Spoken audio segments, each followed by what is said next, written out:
Hello and good morning to all. I'm Prashant, and today we are going to start with the current affairs of the Hindu of January 17. अब एक चीज मुझे यहाँ आपको बतानी है कि because yesterday the Hindu was not published because of the Pongal celebration. Okay, तो कल कुछ इंडियन एक्सप्रेस में एक दो इंपॉर्टेंट न्यूज थी, वो भी आज हम कवर करने वाले.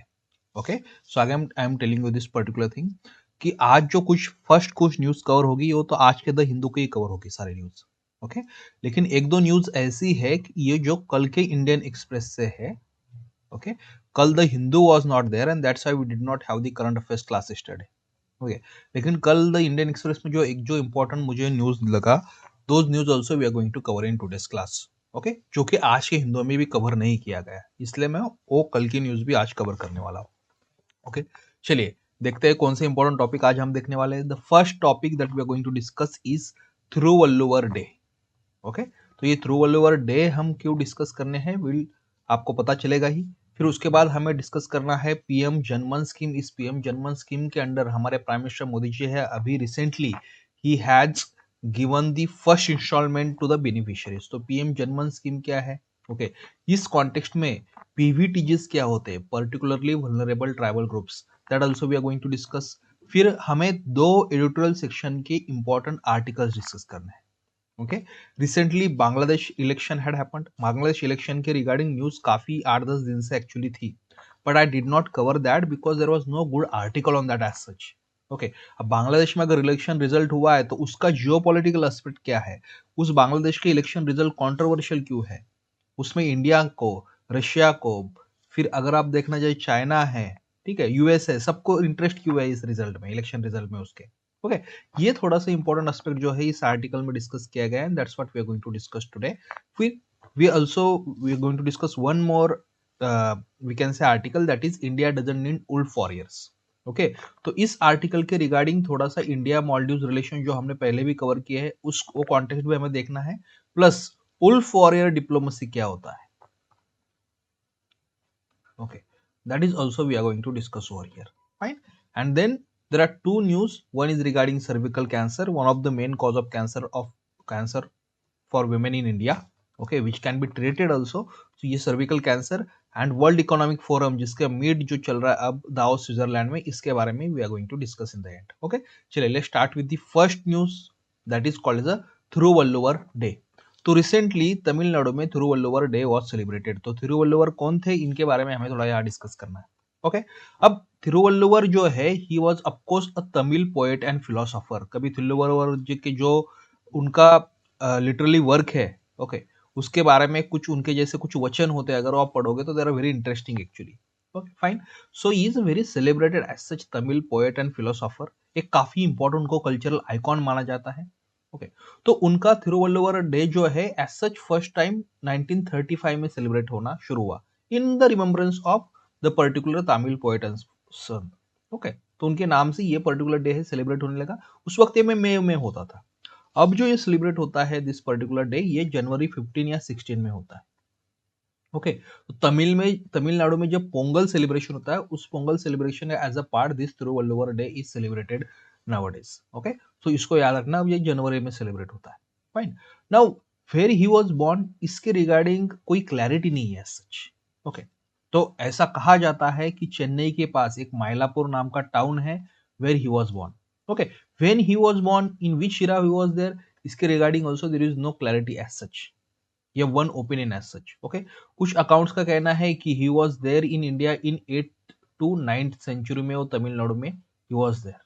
Okay, there are certain scholars जिनका कहना है कि he was born around in 31 BC. So almost 800 years पहले उसका वो डेट एक्चुअली देते हैं. ओके, कुछ जेक स्कॉलर का कुछ कहना है कि he was there in around 500 AD. Okay, तो ये कुछ ना कुछ यहाँ एग्जैक्ट क्लैरिटी यहाँ नहीं है, ये हमें यहाँ पे याद रखना है. बट अपार्ट फ्रॉम दैट अगर देखा जाए तो he is famous for what, famous for his primary work Thirukkural. Okay, तो ये कुरल जो है, ये थिरुकुरल उनका एक प्राइमरी वर्क है. उसमें जैसे कबीर जी के दोहे होते हैं लेट से फॉर एग्जाम्पल. ओके, इसी तरीके से उनके कपलेट्स इसमें है जिनको कुरल्स कहा जाता है. ओके, उनके कुछ वचन इसमें है. फाइन, तो ऐसे 133 सेक्शन है उसमें. 10 कपलेट्स ईच के, तो मतलब ऐसे ऑलमोस्ट 133 इंटू 10 इतने एक्चुअली वहां आपको दिखते हैं उनके कपलेट्स उसमें है, जो धर्मा के बारे में, अर्थ के बारे में, काम के बारे में बात करती है ये पर्टिकुलर एस्पेक्ट्स। ओके, ऑफकोर्स उनके काफी सारे स्टैचूज इनॉग्रेट हुए तमिलनाडु में भी। इसी तरीके से you will find one of his statues being erected in the school of oriental and African studies in Russell square London. तो लंदन में भी उनका क्या है, कहीं ना कहीं आप कह सकते हो कि स्टैचूज यहाँ इनॉग्रेट हुए। Let's go to the next topic over here, that is PM Janman scheme. तो क्या है ये scheme? First of all try to understand, ये कैंपेन जो है नवंबर 15 में लॉन्च हुआ था, and this campaign specifically targets particularly vulnerable tribal groups. Okay, तो अब हमें देखना है कि, और अब ये न्यूज में क्यों है, because PM Janman beneficiaries were given out their first instalment for creating the pucca house by our prime minister. Okay, तो पीएम जनमन क्या है, first of all we have to discuss that, and second ये पीवीटीजीस क्या होते हैं, ये दो एस्पेक्ट हमें यहाँ पे डिस्कस करना है। ओके, अब पीएम जनमन स्कीम अगर एज सच देखा जाए तो इसका फुल फॉर्म है प्रधानमंत्री जनजाति आदिवासी न्याय अभियान। ओके, प्रधानमंत्री जनजाति आदिवासी न्याय अभियान, and it specifically targets particularly vulnerable tribal groups. Okay, तो हमारे जो शेड्यूल ट्राइब्स है, ओके, ये शेड्यूल ट्राइब्स में ही एक ट्राइबल ग्रुप हम जिसको कह सकते हैं पर्टिकुलरली वल्नरेबल ट्राइबल ग्रुप होता है, इसको जो है टारगेट करने का काम जो है, मतलब टारगेट मतलब उनको अपलिफ्ट करनी चाहती है ये पर्टिकुलर स्कीम। तो ये स्कीम में है क्या, देखिएगा, there are many programmes that government runs. Okay, और ये प्रोग्राम्स का ज्यादा फायदा और काफी fast implementation particularly vulnerable tribal groups के एरिया में हो, इसलिए ये स्कीम लॉन्च की गई। First of all try to understand, इसमें ऐसा नहीं कि नया कोई स्कीम लॉन्च हुआ है, नहीं, ऑलरेडी जो स्कीम्स है गवर्नमेंट की रिगार्डिंग वाटर सप्लाई, रिगार्डिंग लेट से आवास योजना है जैसे गवर्नमेंट की, रोड की रिगार्डिंग है, हेल्थ केयर की रिगार्डिंग, एजुकेशन की रिगार्डिंग है, ऐसे 11 डिफरेंट क्रिटिकल इंटरवेंशन है गवर्नमेंट के। ओके, इस इंटरवेंशंस को प्रॉपर इंप्लीमेंट करना, फास्ट इंप्लीमेंटेशन करना, specially in area where PVTGs population is more, जहां पीवीटीज पॉपुलेशन ज्यादा है उस एरिया में इंप्लीमेंटेशन करने के लिए ये पर्टिकुलर स्कीम है। ओके, फाइन, तो ऐसी 9 डिफरेंट मिनिस्ट्रीज इसमें इन्वॉल्व होगी। Ministry of tribal affairs of course इसको लीड करेगी, 9 डिफरेंट मिनिस्ट्री इसमें इन्वॉल्व होगी, और 11 डिफरेंट इंटरवेंशन जो है इसके थ्रू किए जाएंगे। ओके, फॉर एग्जांपल सबको पक्का घर दिया जाएगा, that will be done through the PM आवास scheme.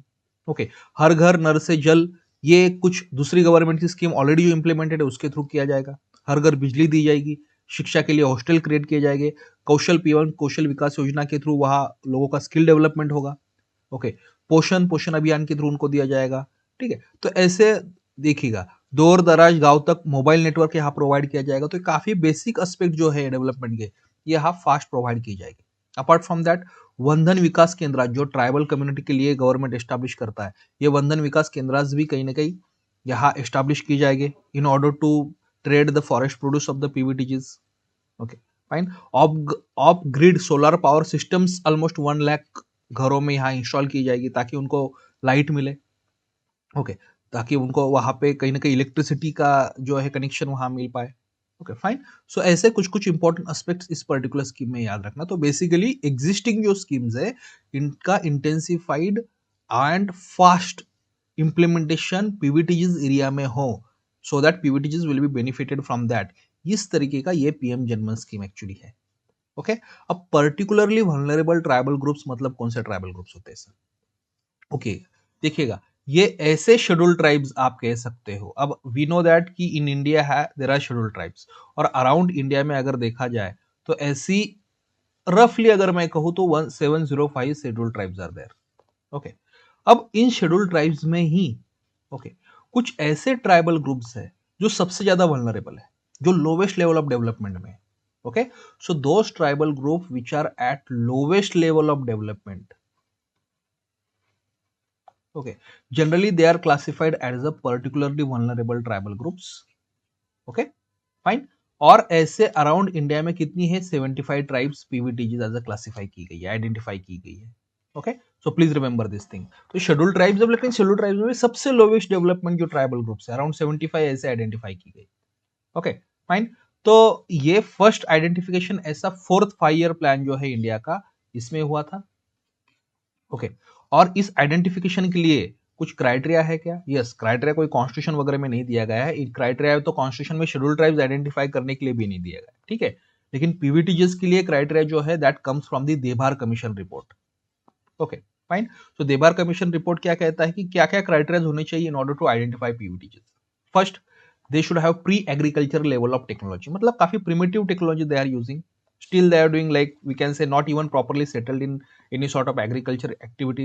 Okay, low level of literacy होगी काफी as compared to what, as compared to other scheduled tribes. Okay, economic backwardness होगा and declining और stagnant population, की एक तो population decline हो रहा है उनका, ये stagnant population है कहीं ना कहीं। Okay fine. तो ये क्राइटेरिया यहाँ दिया गया है particular vulnerable tribal groups identify करने के लिए। तो इनका आइडेंटिफिकेशन एज सच कैटेगराइजेशन जो है that is done by the ministry of home affairs, ऐसा सेपरेट कैटेगरी क्रिएट करना। ठीक है, तो कुछ इंटरेस्टिंग एस्पेक्ट्स देखना आप पीवीटीजेस के बारे में। मैंने आपको कहा कि ऐसे around 75 PVTGs have been identified. Out of this 75 only 12 of them are there कि जिनका पॉपुलेशन 50,000 से ज्यादा है। ओनली 12 ट्राइब्स आर देयर कि जिनका पॉपुलेशन पीवीटीजीज आर 50,000 से ज्यादा है, नहीं तो बाकी सबका पॉपुलेशन 1000 या उससे कम है। For example Sentinelese tribe in Andaman, okay, ये इनका बस 39 पॉपुलेशन है। अंडमानीज का दूसरी एक ट्राइब है, उनका बस 43 पॉपुलेशन है। ओके, सबसे ज्यादा पीवीटीजी, सबसे ज्यादा पॉपुलेशन जिसका है ऐसी कौन सी पीवीटीजी है, दैट इज सहारियाज, ये ट्राइब है जिनका अराउंड 4,50,000 पॉपुलेशन है। Okay fine. तो ओवरऑल 50,000 से ज्यादा पॉपुलेशन रहने वाली बस there are 12 PVTGs over here, otherwise their population is less than 1,000 और पॉपुलेशन फर्दर डिक्लाइन हो रहा है। ओके, और ओडिशा ऐसा स्टेट है जिसका सबसे ज्यादा पॉपुलेशन है पीवीटीज का। Okay fine.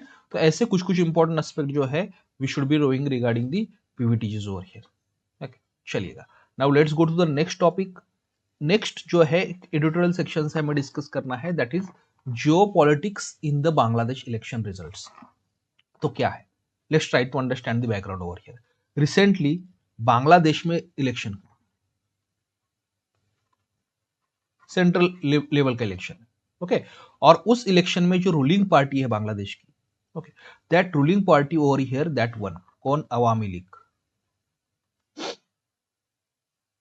इसकी विन हुआ, जो already that was ruling over here, और उनकी प्राइम मिनिस्टर जो है शेख हसीना, उनकी leader, she became prime minister again. Okay fine. So ये एक कॉन्टेक्स्ट हुआ कि the election happened, she became prime minister again, of course Indian prime minister also congratulated her. Okay, ये सब कुछ ठीक है, बट ये this election was bit controversial. Controversial in the sense what, कि बांग्लादेश का जो बेसिकली अपोजिशन पार्टी है, अब ये कंट्रोवर्शियल क्यों है? सबसे पहले बांग्लादेश की जो मेन अपोजिशन लीडर है, okay, she is already in jail, she is imprisoned. Second, Bangladesh की जो मेन अपोजिशन पार्टी है बीएनपी, दिस हैज बॉयकॉटेड, मतलब जो मेन अपोजिशन पार्टी, इसने इस इलेक्शन को बॉयकॉट किया था। Okay, and that's why this election was not considered as a free and fair election. Third thing, कि नॉट ओनली दिस इलेक्शन, इससे पहले भी उनके कुछ इलेक्शंस हुए थे 2013 या 18, 17, 19 में, ऐसे 2014, 19 में, even those elections were accused कि उस इलेक्शन में वायलेंस हुआ था। ओके, पोल में मैनिपुलेशन हुआ है because of the ruling party. तो ऐसे काफी सारे controversies regarding this election is there, और इलेक्शन में overall voter turnout was also low this time. Okay fine. तो ऐसे कुछ कुछ जो है कंट्रोवर्सीज वेयर देयर। तो however there are multiple countries who had kind of interest in this particular elections, और उनके अलग अलग अपने व्यूज है इस इलेक्शन के रिगार्डिंग। तो वो तो कहीं ना कहीं हमें डिस्कस करना है, क्या जियोपॉलिटिक्स है with respect to this Bangladesh elections over here. Okay, तो इंडिया का केस में देखिएगा, सबसे पहले first try to understand Bangladesh. Okay, ये काफी we can say one of the fastest growing economy world में है। ओके, 2022 में उनका GDP growth rate was around 7.1%। Okay, so let's try to understand this particular thing, and there are many sectors in which Bangladesh is going ahead of other countries. Okay, that is one thing. When it comes to India, okay, तो India को आपको समय पता है कि हमारे historical cultural economic ties है बांग्लादेश से। ओके, हमारा ट्रेड भी बांग्लादेश के साथ काफी बड़ा है, ऑलमोस्ट 15 बिलियन ट्रेड जो है दैट हैपन्स, इंडिया का ट्रेड जो है एवरी ईयर बांग्लादेश से होता है। By the way, India is not the largest trading partner of Bangladesh, okay, but significantly large trading partner of Bangladesh, that we should understand. Okay, China largest trading partner है बांग्लादेश का। That is something we should remember over here. Okay, और हमारे अगर agreements Bangladesh के साथ देखे जाए तो ये मल्टीपल रिस्पेक्ट्स में, इन्वेस्टमेंट में है, एनर्जी में है, काउंटर टेररिज्म में है, कनेक्टिविटी के एग्रीमेंट से, वाटर शेयरिंग के एग्रीमेंट जो है हमारे, जैसे for example Teesta river water dispute अगर आपने पढ़ा होगा, ठीक है, तो ऐसे काफी सारे एग्रीमेंट्स भी हमारे बांग्लादेश के साथ है और काफी क्लोज रिलेशंस हमारे हैं। ओके, अब हमारा इंटरेस्ट बांग्लादेश रिलेशंस, बांग्लादेश की इसमें क्या है, सबसे पहले तो ये तो हमारा एक नेबर है, तो of course naturally we should want a stable government in Bangladesh, that is one thing. Second है कि Bangladesh is also important for us in order to counter the China, because China is trying to kind of intervene in each and every neighbor of India, be it Nepal, okay, be it Myanmar, Sri Lanka, Maldives का तो हमें पता ही है, ठीक है। तो उस case में बांग्लादेश में कोई इंडिया फ्रेंडली गवर्नमेंट हो, इंडिया के लिए काफी इंपॉर्टेंट था, एंड आपको Sheikh Hasina is consider as the person who is kind of friendly towards India. तो उस केस में भी चाइना को काउंटर करने के लिए बांग्लादेश में कोई स्टेबल रेजिम हो, इंडिया फ्रेंडली रेजिम हो, इंडिया के लिए इंपॉर्टेंट है। और थर्ड थिंग है कि इंडिया को कहीं ना कहीं, ओके, यहाँ बाकी नेबर इंडिया के अच्छे नहीं, इसलिए कोई ना कोई एक स्टेबल नेबर होना चाहिए, इंपॉर्टेंट है। ओके, क्योंकि ऑलरेडी पाकिस्तान में आपको पता है क्या इशू है, अफगानिस्तान में क्या इशू चल रहा है, चाइना कहीं नहीं इंडिया के अगेंस्ट एग्रेशन करता है, अब मॉलडीव्स भी इंडिया के अगेंस्ट होस्टाइल हो चुका है। तो उस केस में कहीं ना कहीं एक काउंटर वेट क्रिएट करने के लिए, एक स्टेबिलिटी क्रिएट करने के लिए बांग्लादेश इज इंपॉर्टेंट, और वहां के इलेक्शन इंडिया के लिए इंपॉर्टेंट है। Okay, that is one aspect with respect to India. US का क्या व्यू है इस इलेक्शन के रिगार्डिंग? यूएस जो है is critical of this elections. US का कहना है कि बांग्लादेश में there is no free and fair elections. Okay, Bangladesh में there are many democratic shortcomings, suppression of human rights, suppression of press freedom. Okay, और इसलिए US is vocal against the Bangladesh election process and other thing. Okay, fine. So US is also thinking about the visa restrictions on certain Bangladeshi people. Okay, fine. Now that is one aspect. What about China? China का अपना वही traditional view है which China does, China doesn't care कि democracy कहाँ है क्या है। China का क्या कहना है कि देखिएगा, चाइना का कहना है कि बांग्लादेश इज वेरी इंपॉर्टेंट। अब चाइना के लिए Bangladesh is very important, why? Because Bangladesh का लार्जेस्ट ट्रेडिंग पार्टनर और 25 बिलियन का ट्रेड जो है ये चाइना के साथ होता है। ओके, तो चाइना का कहना है कि देखिएगा, इलेक्शन जो है ये बांग्लादेश का इंटरनल इशू है। How to conduct elections Bangladesh knows better, so we are not going to interfere in that, we are not going to comment on that particular thing. Okay, and China is also trying to build a better relationship with Bangladesh by giving them, of course, multiple offers, multiple financing. Okay, so almost 10 billion worth financing that is done by the China in different projects in the Bangladesh as a part of Belt and Road Initiative. Okay, so that is what China actually is doing over here. What about Russia? Even Russia is trying to maintain friendly relationship with Bangladesh. Okay, Russia large infrastructure projects Bangladesh में create कर रहा है। Okay, Russia is also building a nuclear power plant worth 12 billion there in Bangladesh. Okay, fine. So that's why Russia also congratulated Sheikh Hasina on her election victory. Okay, तो इस case में अगर ऐसे अगर देखा जाए तो सारी बिगर पावर जो है कहीं ना कहीं बांग्लादेश की इस इलेक्शन में आपको दिखता है कि इंटरेस्टेड है। However, of course, according to author, Bangladesh का ये इलेक्शन है, इसमें Sheikh Hasina has again come to power. Okay, almost unquestioned अब उनकी वहां पावर हो चुकी है, but of course there will be problems in Bangladesh in future, that he is saying. क्यों? बिकॉज बांग्लादेश की इकोनॉमी में भी there are certain challenges that are coming. Living cost in Bangladesh is increasing, महंगाई कहीं ना कहीं बांग्लादेश में इंक्रीज हो रही है। ओके, एनर्जी मतलब जो इंपोर्ट प्राइजेस है वो इंपोर्ट प्राइजेस उनके लिए बढ़ रहा है। Okay, fine. पोस्ट कोविड जो रिकवरी थी उनकी, उसमें भी काफी सारे इश्यूज बांग्लादेश में कहीं ना कहीं यहाँ दिखे। Okay, fine. तो there will be challenges, that's what the author actually says over here. Now let's go to the next topic. We are actually doing this things in quite detail.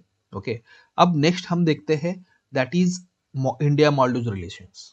Okay, तो अब already हमने what controversy regarding Maldives happened, ये काफी मैंने cover किया और काफी सारे न्यूज़पेपर में, मल्टीपल न्यूज में, सोशल मीडिया पे आपने ऑलरेडी देखा होगा, और मैंने भी काफी डिटेल में कवर किया था कि इंडिया मालदीव्स रिलेशंस क्या, मालदीव्स क्यों इंपॉर्टेंट है हमें, क्या recent controversy, all this things we have discussed. Okay, तो उसी कॉन्टेक्स्ट में आर्टिकल है which we can actually discuss only in 2 minutes. Okay, basically यहाँ ऑथर थोड़ा डिफरेंट व्यू पॉइंट देते हैं rather than the popular viewpoint in India. Okay, and that's why I have come up with, I have actually taken this article. As such article में इतना कुछ substantial aspect नहीं दिया गया है, ऑथर ने कोई सोल्यूशन अलग एज सच नहीं दिया है, क्या नहीं करना है बस इतना ही उन्होंने कहा है यहाँ पे। ओके, तो चलिएगा, फर्स्ट ऑफ ऑल ऑथर, तो क्या कॉन्टेक्स्ट है, अब हमें पता है ऑलरेडी कि our prime minister Modi ji he had visited Lakshadweep. After he had visited Lakshadweep, there were three, we can say, ministers of Maldives. They had done certain derogatory comments against him and India as such. Okay, and these ministers then were suspended. Okay, ये भी हमें पता है. Now, तो उस context में अब हो क्या रहा है कि कहीं ना कहीं ऑथर कहते हैं कि देखिए whatever comments that this ministers were doing, Maldivian ministers were doing, maybe these comments were deliberate. Why? Because Maldives is already trying to go near China. Okay fine, they are already taking this pro China stance. तो उस वजह से ये comment जो है कोई बस provoked comment नहीं थी, ये deliberate comment they had done against India. They are using this particular policy against India over here. Okay, and they are showing their pro China stance, क्योंकि बांग्लादेश की जो प्रेसिडेंट है Mohammed Muizzu, he is also pro China person. Okay fine, और अगर और उनकी actions भी आप देखना, he has asked India. Okay, अब तो उन्होंने kind of sort of deadline दे दी है इंडिया के कि मार्च तक जो है आपके ट्रूप्स जो है वहाँ बांग्ला मॉलडीव से ये हटा दीजिएगा सारे. Okay, that is one thing. Second, he has recently visited the China, और चाइना को विजिट करने के बाद ही हैज सेड कि देखिएगा कोविड-19 से पहले China was the biggest trading partner of the Maldive over here. Okay fine, so इस वजह से again they should take that particular position. Okay fine, मतलब नंबर वन मार्केट जो है वो कहीं ना कहीं बिगेस्ट ट्रेडिंग पार्टनर से अच्छा वर्ड हम कह सकते हैं कि Maldives number one market before कोविड-19 was China. Okay, so that position China should take again. Okay, उस केस में चाइना ने भी कहीं ना कहीं क्या कहा है, मतलब जो चाइना के वर्ड्स है वो कहीं ना कहीं ये कहते हैं कि they want Maldives to come out of India shadow. China कहीं ना कहीं वो मालदीव्स को इंकरेज यहाँ कर रहा है.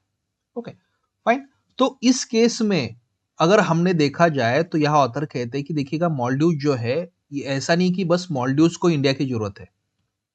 ओके, इंडिया को भी मालदीव्स की जरूरत है. That's what author says. Why? Because Maldive has a strategic importance in Indian ocean region. वो सिक्योरिटी के लिए वो इंपॉर्टेंट है, चाइना को कहीं ना कहीं काउंटर करने के लिए इंपॉर्टेंट है. Because if you don't have friend relationship with Maldives, then China is going to have better relationship with them and they are going to create problem for India. Okay, Maldives ने हमेशा यहाँ according to author कि मालदीव्स ने हमेशा कहीं ना कहीं India का साथ दिया है in certain international organisations like organisation of Islamic cooperation. Okay, so that's why even India needs Maldives over here. And he says कि इस कॉन्टेक्स्ट में इसलिए जो हॉकिश डिप्लोमेटिक पॉलिसी है या जो हॉकिश स्टैंड है इंडिया में, एग्रेसिव स्टैंड है अगेंस्ट दी, स्पेशली हमारे पॉपुलेशन में, forget about the authorities over here, हमारे पॉपुलेशन में जो रेटोरिक है एक, ओके, कि बॉयकॉट मालदीव्स या बाकी जो इस तरीके से एग्रेसिव रेटोरिक है, that's what he is saying कि ये कहीं ना कहीं हमें मदद नहीं करेगा. क्यों? क्योंकि ये हमारा जो पॉपुलेशन का रेटोरिक है, इससे शायद हमारी फॉरेन पॉलिसी भी कहीं ना कहीं डिटरमाइन हो सकती है. Okay, so it won't be in our national interest to sort of actually directly counter Maldives aggressively. So here he uses a word that is called as a wolf warrior diplomacy. What word he is actually using over here? That is wolf warrior diplomacy over here. Okay, तो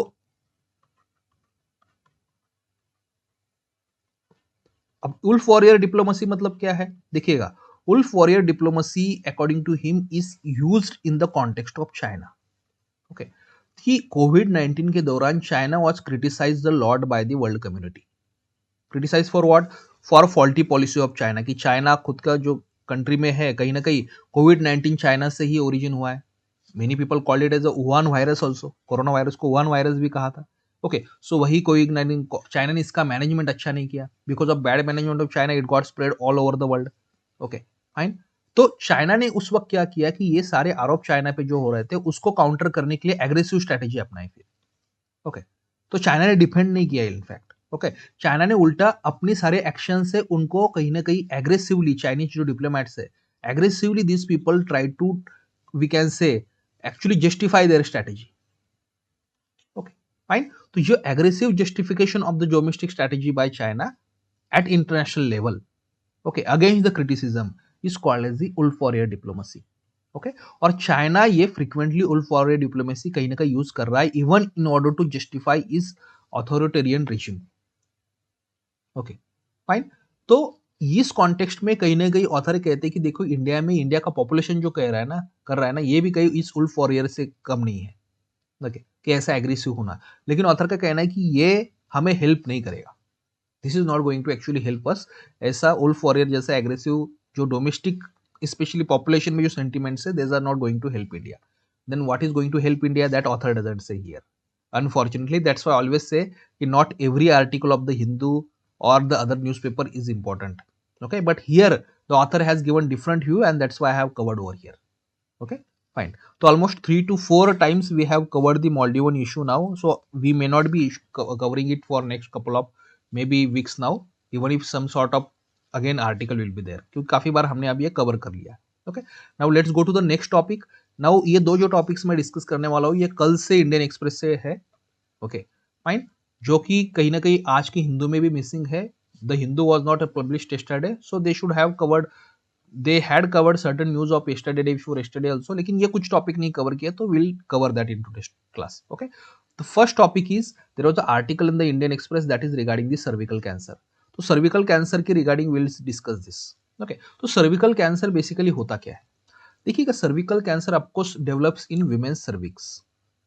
okay, और इसका जो main cause होता है वो होता है human papilloma virus, HPV जिसको कहा जाता है, एचआईवी नहीं, HPV. Okay, human papilloma virus की वजह से सर्विकल कैंसर होता है। 99% केसेस में इसी वजह से होता है, and this virus actually transmits through the sexual contact. Okay, fine, काफी कॉमन कॉज एज सच कहा जाए तो दिस पर्टिकुलर कैंसर का है। Okay, fine.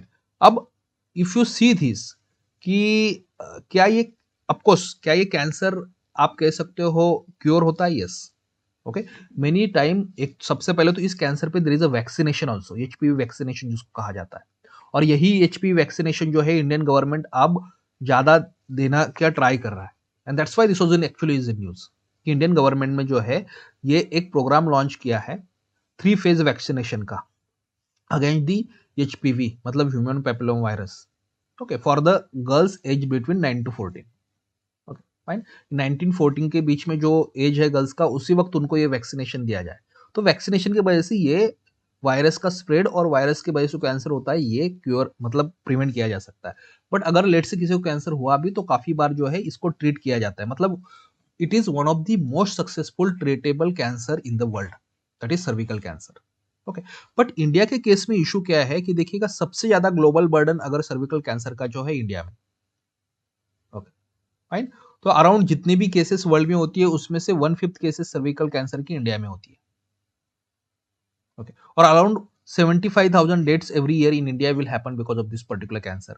तो इसलिए ये कैंसर ना हो, that's why this vaccination is going on. तो उसके बारे में थोड़ा सा जो भी जानकारी थी that we have discussed over here. Now let's discuss the next point, that is world economic forum. अब world economic forum as such is a very famous word, okay, very famous organization, and you will find many reports that are published by the World Economic Forum. क्या मुझे आप comment section में बता सकते हो एक दो रिपोर्ट्स जो वर्ल्ड इकोनॉमिक फोरम पब्लिश करता है? ओके, तो वर्ल्ड इकोनॉमिक फोरम की एनुअल मीटिंग होता है।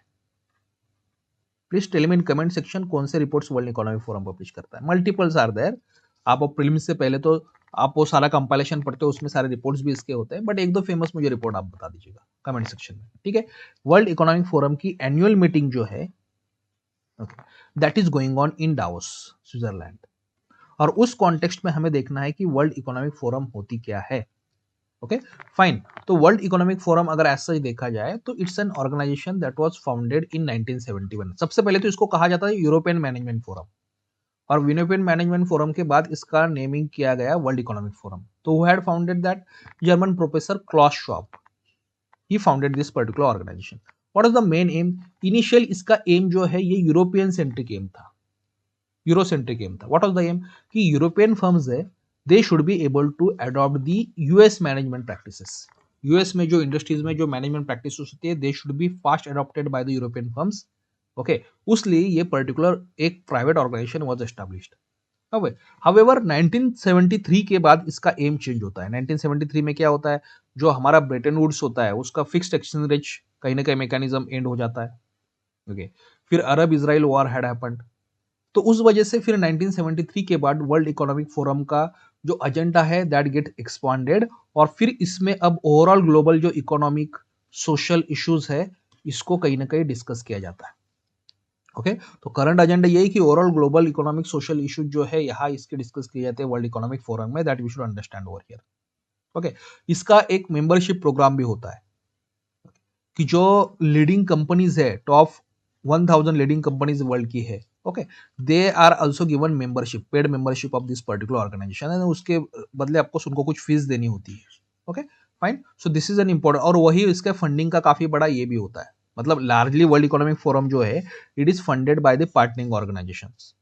ओके, जो भी ग्लोबल ऑर्गेनाइजेशंस जिनका 5 बिलियन से ज्यादा टर्नओवर होता है, the global organisations having annual turnover greater than 5 billion, okay, generally they are there funding the World Economic Organisation, वो फंड करती है वर्ल्ड इकोनॉमिक फोरम को यहाँ पे। Okay, fine, so yes it has a paid membership, first of all ये भी याद रखना। ओके, और इसकी जो एनुअल मीटिंग होती है ना, इसमें तो देखिएगा इंडस्ट्रीज के लीडर्स, फिर political leaders, for example prime minister of different countries, chief ministers of many states in India, ये भी यहाँ जाते हैं एक्चुअली।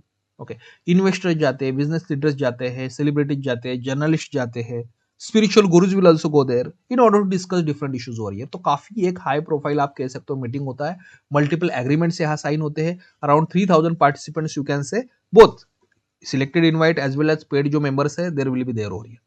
वर्ल्ड इकोनॉमिक फोरम के कॉन्टेक्स्ट में एक और आपको वर्ड पता होना चाहिए, that is called as stake holder capitalism. Okay, ऐसा कहा जाता है कि this organisation has introduced something called as stake holder capitalism. What is stake holder capitalism? Stake holder capitalism is that form of capitalism which tries to, okay, which tries to do value creation in short term as well as in long term for all its stakeholders, all the stakeholders in the society। मतलब generally क्या होता है, कोई भी एक organisation होती है, industry होती है, तो उसका मेन एम यही होता है कि अपने जो शेयर होल्डर्स होते हैं, शेयर होल्डर्स उसके मेन स्टेक होल्डर होते हैं, कि इनको प्रॉफिट जनरेट कर दे। Okay, but according to the stake holder capitalism देखिएगा, शॉर्ट टर्म में जो प्रॉफिट आपको जनरेट करना है आपके शेयर होल्डर्स के लिए कंपनी ने, ये तो करना ही चाहिए, but apart from that there are many other things in the long term value creation, society के regarding also there is certain responsibility. Okay, बाकी भी काफी सारे, even society is stake holder in that company, customers are stake holder in that company, तो उनके regarding भी long term में value creation होना चाहिए in terms of environmental protection. Okay, okay, in terms of other, let's say CSR activities, that's what this stakeholder capitalism actually say। Okay, bye the वे जो मैंने आपकी reports पूछा था आपको वर्ल्ड इकोनॉमिक फोरम के, तो उसमें से दो आपको पता है काफी फेमस है, global competitiveness report and global gender gap report. Okay, ये ऐसे कुछ कुछ रिपोर्ट जो है वर्ल्ड इकोनॉमिक फोरम यहाँ पे पब्लिश करता है। अपार्ट फ्रॉम दैट और भी एक काफी इसका मतलब काफी ऐसे रिपोर्ट्स है जो काफी फेमस यहाँ पे है। चलिए, सो इसी के साथ आज का ये क्लास हम एंड करते हैं। Thank you.